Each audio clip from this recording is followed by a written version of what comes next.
Hello, everybody. My name is Melody McAllister. Thank you so much for joining us in our live with Rachelle and Mel and our Thrive in Education Facebook community. We welcome you here. If you're watching on Facebook or Twitter or YouTube and you're an educator who wants to connect with others, we welcome you here. Rachelle, how are you doing today? I'm holding my breath. I'm waiting for you to do something. So I'm waiting for it. There we go. That's what I was waiting for. I'm good. I actually was just talking to my parents on the phone a little while ago, and I said, I need to walk around the house and look for something that I can surprise Melody with, because I have nothing. I have nothing. I mean, the closest thing I have, well, I'll save it. But I'm good. It's a Monday. It was a fun day at school. Tried a new game with my students to do some review and some fun. So it was good. And I'm happy to be here with you. Yeah, thumbs up with you and your listening lips. Yeah, okay, yes, my listening lips. If you were joining with us on our Thrive O'Clock on Friday, they helped me to shut up because I have a big mouth. So I was listening, and I love it. I think it's great. Also, it probably helps my lips get more muscular because you have to hold on to it with your mouth. So, I guess. Okay. Yeah. Anyway, wax lips, 1980s, whatever. Okay, so let's talk about our guest today. I'm so excited. Do you want to talk about her, or should I talk about her? I feel bad if we talk about her, but let's talk about her. Let's be real. We can drop some hints, right? Ooh, yes. I know I've been feeling people say, what do you do for stress? And everybody has their own mechanisms and things, right? Wait, what was that? These are flashes. These are hints. Who could this be? I know, but I gotta stress. Check this out. Ooh, I know. Let's be real here. That's way cooler than anything. Whoops, that I have. So, I know. These are our hints. Yes. If you haven't figured it out already, that maybe you don't have a brain in your head. I said it. Can we rewind on that one? No, these are raw and uncut. All right. Today we have an amazing educator. I'm going to bring her up. Boop, boop. Yay! Hey, Sarah Martin. Hey, everyone. Thank you so much for having me. I'm super excited. Yeah, Rachelle, there aren't any more of those squeezy balls. So you're one of the few that has them. One of 200. But I finally feel special. I love this. I have to say, so I have an autographed copy of this. It's one of the best gems. So it is kid tested and approved and mother approved. So here y'all go. This is a great book. Beat that, Rachelle. Do you have that? I do. And you know where mine is? Mine is my classroom right now. And it is also kid tested and approved there. Actually, on Friday, some of my students were walking by and they saw I have a lot of different books, some of which students wrote and had printed with Storybird a couple of years ago. And they saw Tara's and they said, who did this? I said, my friend Tara. And they're like, does she teach here? And I said, no, she doesn't teach here. And they said, how'd you meet her? They started to ask questions. And I'm like, through Twitter, they're just giving me this look. They're like, oh, okay, we know. So a lot of my friends are through Twitter, but they loved it. They were so excited. Like, oh my gosh, she actually did this. Like, authors? Yes, I know authors. So fun. That's one of my favorite projects. I love Melody too, that yours has been Ginger Kid. Exactly. Okay, I was thinking that I lost, but I just won. You might have barely won, just a little. But high school kid tested is pretty big deal for a picture book. High schoolers love. Down again. That's always exciting too, because I did write that book hoping that it would reach kids or humans 8 to 80, and so just hearing that all the kids ages in between are finding a way to connect with it is always exciting. For sure. Do you have any writing projects that you're doing right now? No writing projects. I locally have a wonderful job where I get to work with a lot of authors who are working on writing projects, and I work with them throughout the process of the writing process of their projects, but no, none of my own right now. Awesome. And so, and I wanted to, okay, you know what? I just lost my thought. Like, seriously, I love how you are okay with being real, because I was going to say something, but it just went out the window. So save me, Rachelle. Save you? I was Tara, going to where say, are you? I don't know. Well, Tara's involved in so much writing, just with DBC and all the authors, and you're so active in all that you do. You're doing live on Facebook, and you're doing Twitter chats, and the newsletter come out. It's just there's so much going on, and the gratitude too we can talk about as well. But lots of we could talk about. I don't know if I saved you, Melody, or not, but. No, I mean, and I love that. No, one thing that I love about following Tara right now is she's got gratitude going all over the place. And do you want to tell us a little bit about that, Tara? Sure. Yeah, totally. And back to the writing. That's one thing I love so much. So if you're out there and you are a writer and you feel like you're writing your story, or you want to write your story one day, I encourage you. I know these girls probably encourage you as well, always to write it down. I'm a journaler. I journal every single day. I ghostwrite all the things for DVC Inc. So if you see stuff, it doesn't have anybody under it, it's probably me. Those kinds of fun things, but I love it. It's a passion of mine. It's something that's really fun. One of the things that is also a passion of mine, if you've ever seen book snaps, then you have seen me on Snapchat. If you follow me on Snapchat, you get to follow my stories and see that I'm always snapping things up in there. But one of the things Tisha Richmond and I came up with 4 years ago is called Gratitude Snaps. And we were just basically trying to figure out a way. I was actually at a really low moment. And she's like, why don't you do a gratitude journal? And I'm like, I'm feeling low. I need you to like make me feel happy, but not really, just kind of like wallow in the misery with me. She was like, no, really, I think we should maybe you could use Snapchat, Tara. You love Snapchat. So why don't you just make gratitude snaps? And I'm like, oh, that sounds fantastic. And she's like, just, I don't know, put them on your story or something, look at them every day and remember the things you're grateful for. And I said, what if we make it like out into the big wide world of Twitter? What if we share it with everyone and we all start gratitude snapping for the whole month of November until Thanksgiving? And so that's what we did. We just tried it like on a whim, and people loved it. So every year we always have more and more people joining, and they are making snaps of things that they're grateful for every single day. And basically you just put day one, and you can join in anytime. It's never too late to be grateful. But we just write gratitude snaps and then whatever we're grateful for. Like today I'm grateful for these little fidgets. Right before I get on lives or before I do a presentation, I always have fidgets, but I just got some new ones. And these are super soft and squishy.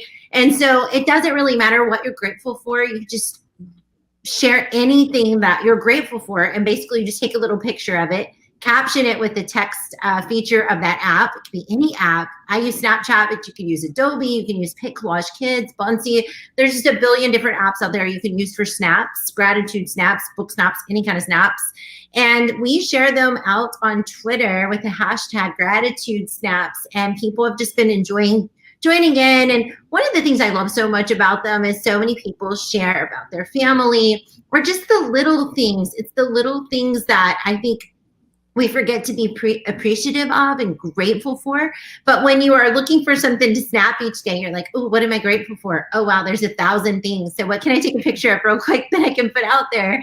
And I think just reminding yourself that you do have so much to be grateful for. No matter, I grew up in poverty and an abusive home life. And even then, I could still find things to be grateful for. I think it doesn't really matter the setting or the situation of your life. There are always things that we can share that we're appreciative of. So I've really enjoyed the Gratitude Snaps journey this year and watching everyone join in. We have a school district, I think, that's doing it just this week. And so their snaps have been incredible. I'm like, oh, that's so good. That's so good. Like one of them was grateful for an eraser. And I thought, man, I haven't even used an eraser in a long time because I'm always doing everything digitally. But just to be able to have another opportunity to do things correctly. And I was like, oh, that's deep. That's like, it's those kinds of things you see out there and you're like, yep, I'm grateful for that too. For real. And, I do too. I love it. I wasn't thinking, about my kids doing that, but I think that would be a great thing for us to do right now because, this is this is kind of a harder month for us educators, and it's kind of getting closer to the middle of the year. Then you throw the pandemic and all that stuff into it. It's been a hard time. And like you said, like when we try, we can find things that we're still grateful for, no matter, what we're going through. I mean, so I love that. And I feel challenged right now that that's something that we're going to do this week with my kids. So thank you for that. Tag us. Be sure to tag us. Oh yeah. And we love it. And it came back to me. This is what, and I want to say this because my thought came back. It like literally left my head, and I don't know if it's because I just turned 40. If this is what happens, but and I wanted to say this earlier when I was talking about your book. Your website, and I have it on the bottom, is amazing. Like if it's not just about your books, and that's my thought was.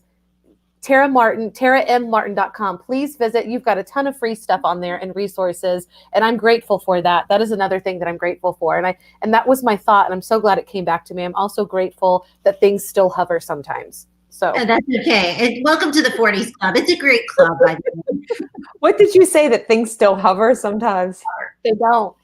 Sometimes you ever feel that? Like I lose my train of thought, and they used to, when I was younger, they would hover, and so I could always get back to them. I could rewind a little bit and get back to them, and it's really not because I'm in my 40s. It's been happening for a couple of years where they don't hover anymore. Like, so they just go away, and then I have to just stop. Like I can't find them. If it comes to me, great, which it came to me, within a few minutes. So I am grateful for that, seriously, because it doesn't happen so much anymore. Yeah. Consider yourself lucky, because let's see, we talked to Dave last Monday, and I forget we were talking about something, and it made me remember something that happened to me at school that day, because it was Friday morning, the Friday before, that something, I was talking to my students and I totally lost my train of thought. And I remembered it on Monday, 4 days later. I went, hey, remember on Friday when I said I was going to tell you something? And they're like, yeah. And I go, I just remember what that something is. So there it is. And they went, that was from Friday. I went, I know. Yeah. And I also made a mistake on something on Friday on one of the slides that I had given to them. And I pulled it back up on Monday to review it. And I went, that's wrong. They said, what do you mean? I said, well, those aren't the right, I don't know what, that doesn't mean that. And they said, but we wrote this down. I said, I hope you didn't write it in pen, because you need to erase it, because I made a mistake. Exactly. Eraser. Yes. Erasers. Yep. Hashtag my gratitude snap is erasers, or erasable ink, I guess. Yes, exactly. White out, all that counts. The backspace, whatever. I know. I was with my daughter, my oldest daughter, like we are struggling with long division still. Like it is just such a hairy thing. And so I'm trying to we're doing calculators, but I looked at her her page today, and she had erased holes in it. And it reminded me of just what I used to do too. I would erase all till we got holes in our paper. And I wasn't do it or anything like that. That's when we stop, we take breaks. But it just reminded me, and we did talk about, she was going to use a pen, and I'm like, no, we're using a pencil. Like this is pencil time. But thank God for that eraser. Yes. Yes. That's a great thing to be grateful for. And I think in life too, I mean, we don't have to get it all right the first time. And really we talk about it all the time, how it's being in the moment and learning through the process. We talk about that all the time. But when you are actually learning through the process, it doesn't feel so good. You know, like person on the outside, you're the teacher. You're like, it's just learning through the process. It's okay. But if you're the person that's dealing with it, you're like, this is not okay. It's very frustrating. And I think that's it's pretty natural. I mean, one of the things that I've been talking about on most of the shows I've been on recently is just this idea of a beginner's mindset. And it's something I think we've all had to embrace in 2020, but I started embracing it a little sooner when I joined CrossFit a year ago. One of the things my therapist had suggested was she had suggested I join CrossFit for that very purpose. I have Rachelle knows me pretty well. She knows that I am a perfectionist in every way, and or she may not, but I feel like we've talked about this before. And it was becoming a problem, honestly, because I could study my way to be really distinguished at whatever I was trying to do, and that was the standard for me. That's what I wanted to be. And whatever it took, that's what I was going to do. And so one of the things my therapist has suggested, like, you need to adopt a beginner's mindset. It'll help you. It'll help you in all areas of life. You preach this to your kids, your staff. And that's what CrossFit really gave to me. You can't study your way into that. And you can't advance the skills any faster than your body can learn them at 42 years old. And so that's been really refreshing to me too, to realize, it's back to that eraser, realizing that I can make a mistake and I can celebrate little wins along the way. And later I can look back over a year and be like, wow, I accomplished that. And I think that's what we have to like remind our students too. Just be grateful for the process and be grateful for making mistakes, because we learn through them, we get stronger, we get better. And later we're going to look back and be like, thank God for those erasers, because I had a lot of mistakes, but I'm doing better now, and I've learned from them, and I'm able to help others overcome their mistakes too. Mm-hmm. Well, I love that.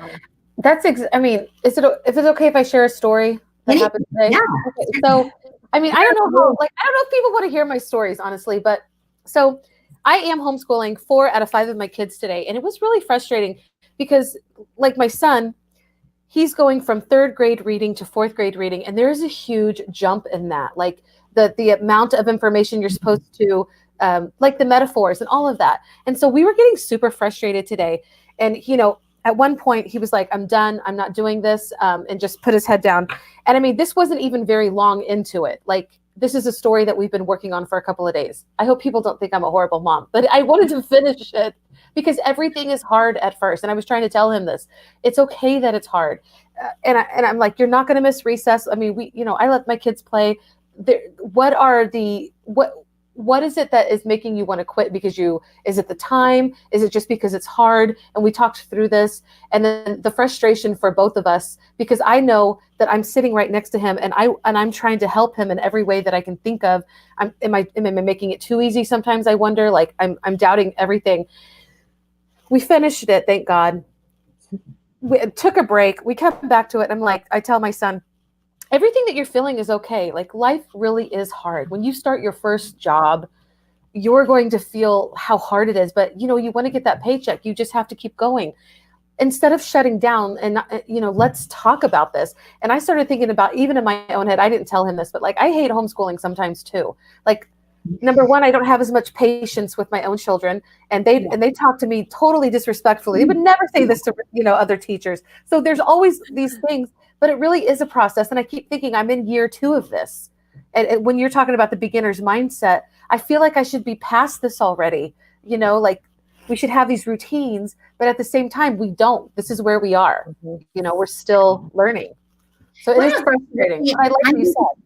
I think it's better that you aren't past it, really. And that's kind of like, I hate to use a CrossFit analogy again, but but it works, because as soon as you learn a skill, so say I just learned the pull-up, well, that's not the end. There's like 1,000 more skills, and there's so many more things to learn. And I think that is real life. Like, just because you accomplish this one thing, if you're an innovator in any way, or you're a goal setter, you're a goal chaser, that's not the end. That's just another stepping stone in the progress forward. And so I'm sure with homeschool it's the same way. I mean, they're growing, they're learning new skills. So it's always going to be a beginner's mindset, because every single year it's going to be new stuff that they're learning and you're adapting to as a teacher. It's not like you're teaching the same lessons that you've taught every year after year after year.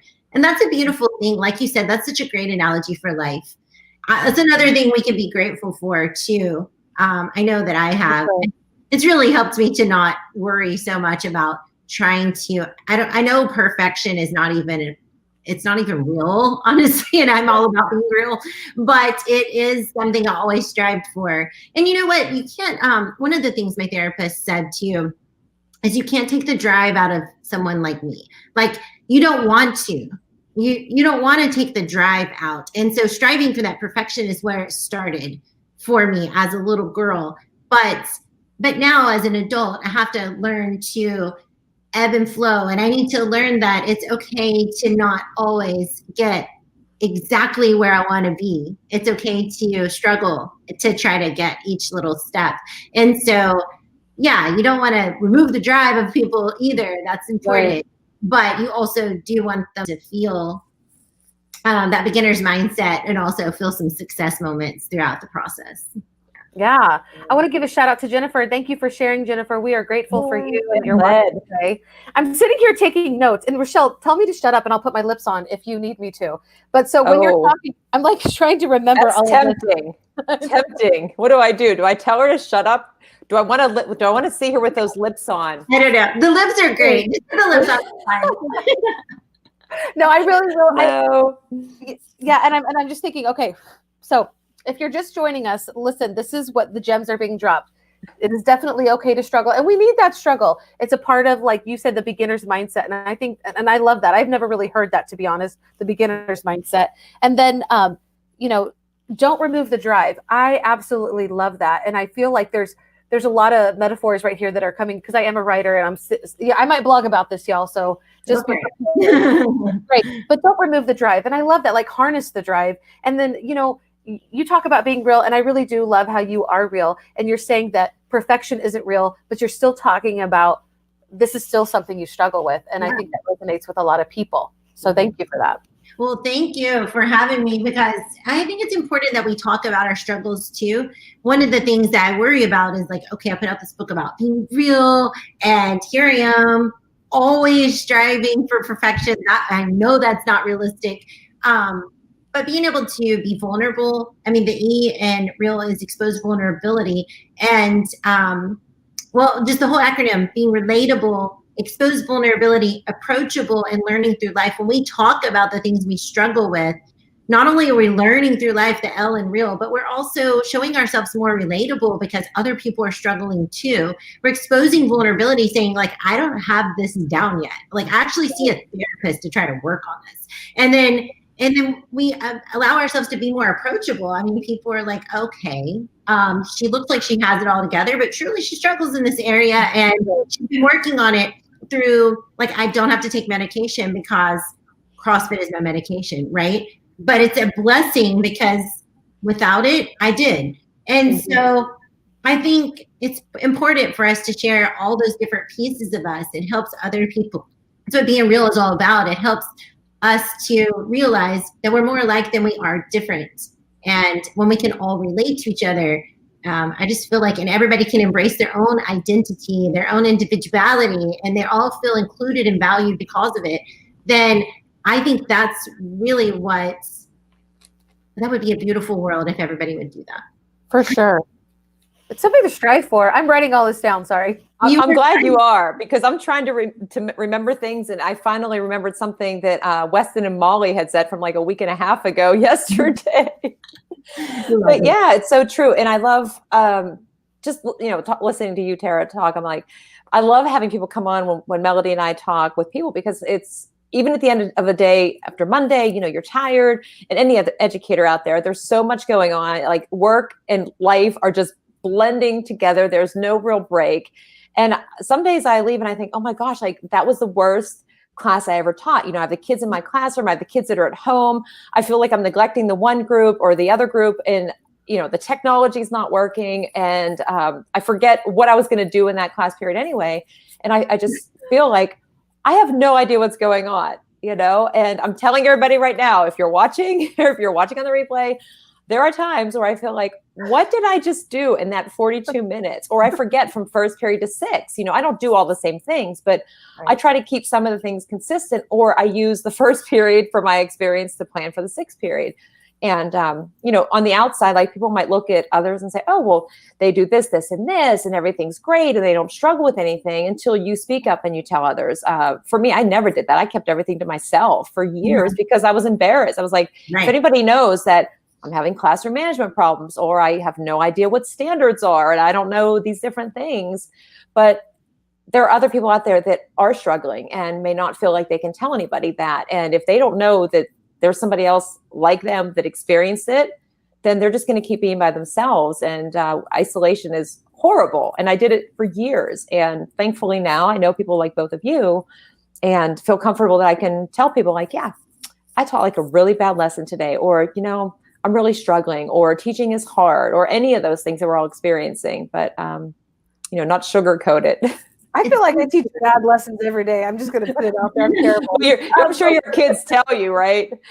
Yes, I think it's so true. I think that's just normal, right? We don't get everything right every day. That's hogwash. Whoever everything every day. But I want to see one quote over here on Jennifer. Yes, so it's one of my favorite quotes. Well, not one of my favorite. One of my favorite quotes from my book. That sounds like really real. That's like a little bit real.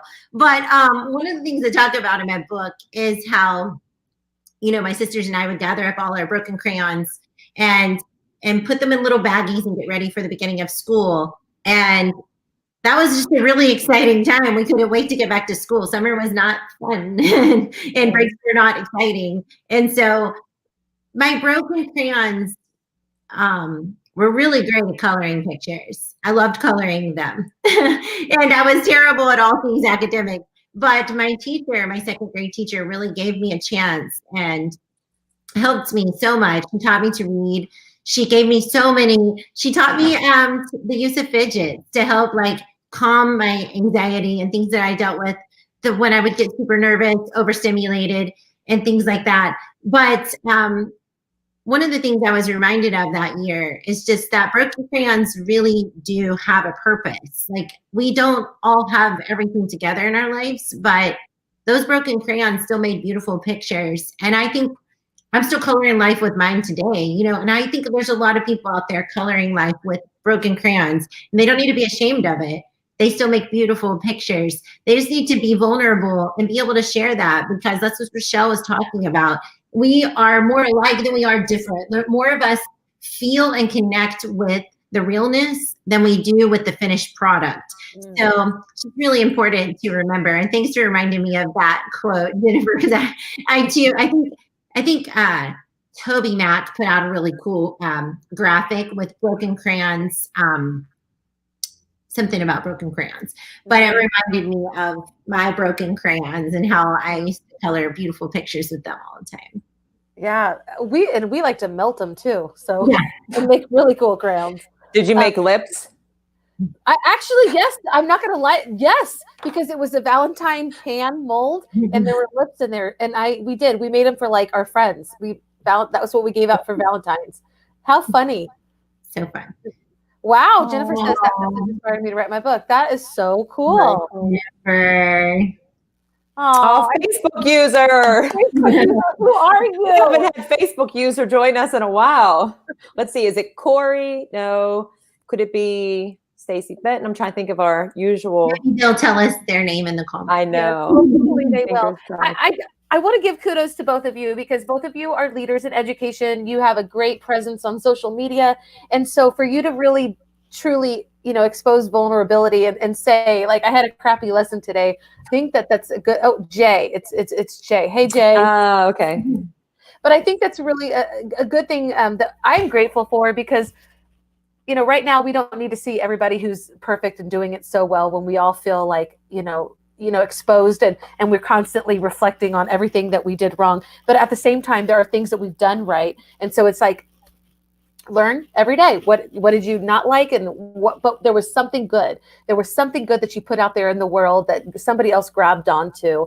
And that's something to be grateful for. So we're getting close to the end of our time. And but what we do always before, we talk about, we'll see you on Friday at 5:00. Do you have any last words that you want to share before we go today? No, I mean, we talked a lot about being real. So I guess my last words can be maybe some inspiration from Cannonball Inn. And that's just that if opportunities present themselves to you, or your students reminding others too of the same concept, it's just if you know how to swim, going back to our analogy of being able to swim, if you know how to swim in the shallow, you're going to do just fine in the deep. So jump on those opportunities, grab your knees, make a big splash, because you never know, one, how far-reaching that splash is. You never know the far-reaching effects of your splash. And then number two, you also never know who's watching you. So in Cannonball Inn, very end of the book, these little kids saw the little girl jump and make a splash. And while she was made fun of for it not being very big, she got a wedgie when she jumped, like all kinds of things. She was dealing with all kinds of criticism, which happens when you are making jumps and putting yourself out there. You know, not only do you feel vulnerable, other people remind you of all your vulnerabilities. It's just what happens when you're putting stuff out there. But these two children saw her splash and was just so inspired by it and wanted to also go make a splash. And so it's really important that we do these things because we jump on these opportunities, we run and we cannonball in, because not only are you growing inside, and yeah, that's it. Am I doing it? Okay, there we go. Is it? Can you see it well? Yes, you can. Yeah. So she grabbed their hands and she said, "Today is your day to cannonball in. Come, let's do this thing." And I think that's important for us to remember. And she was so surprised that they loved her splash because she had just been ridiculed for it by others. But that's the thing about it. When we are putting ourselves out there, we're jumping in on these new opportunities, we're learning, we're growing, but we're also inspiring a lot of onlookers to do the same. I mean, Jennifer just said that message inspired me to write my book. I never knew that. I never knew that until just now. And so that's the thing. You just put yourself out there. It's scary, it's uncomfortable, but you're growing and you're learning. And then you also never know that there's people and wonderful educators out there that are reminded to tell their story and to write their own stories. So yeah, that would be my message to share with everyone. That's a pretty amazing message. Should we end on that note, Rachelle? Because I mean, I can't follow up with that. I love it. I am so grateful that you came on today, Tara. It was a great time talking with you. And I really hope that people take your message to heart. Obviously, some people already are. And I hope they take the time to follow you if they're not already. And we wish everybody a wonderful week of rest. And we'll see you again at Thrive O'Clock on Friday. Bye, everybody. Can't wait. Bye, everyone. Yeah.